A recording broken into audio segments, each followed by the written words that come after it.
ഇങ്ങനെ ഒരു ഏട്ടനെ കിട്ടണമെങ്കിൽ ഭാഗ്യം ചെയ്യണം. ഏട്ടനെ പറ്റി ആദ്യമായിട്ട് ഇങ്ങനെ ഒരാൾ പുഴത്തി പറയുന്നു. ഇതൊക്കെ ഓരോരുത്തരുടെ കാഴ്ചപ്പാടിന്റെ പ്രശ്നമാണെന്ന് ഞാൻ പറയും.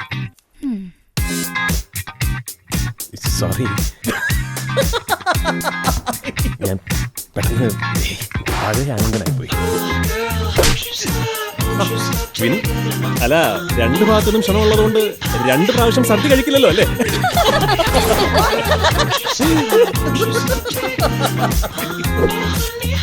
എന്താ വിനു കൊണ്ടുവന്ന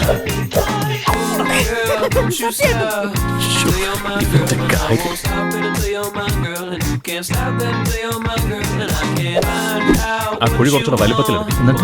എന്നിട്ട് അതിൽ കയറി കിടക്കും.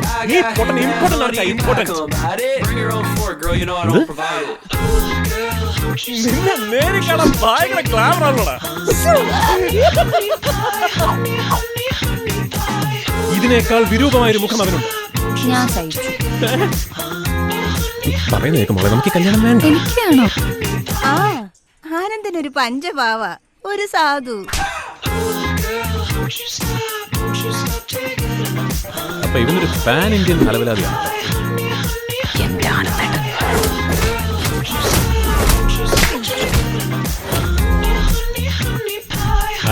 ആരാ ഫോൺ എടുക്കാൻ മറന്നു. വിനു അല്ലേ ഇപ്പൊ വന്നിട്ട് പോയത്? നടക്കാത്ത കല്യാണത്തിന് എന്തിനാണ് വേണ്ടി ഇത്ര മേശം?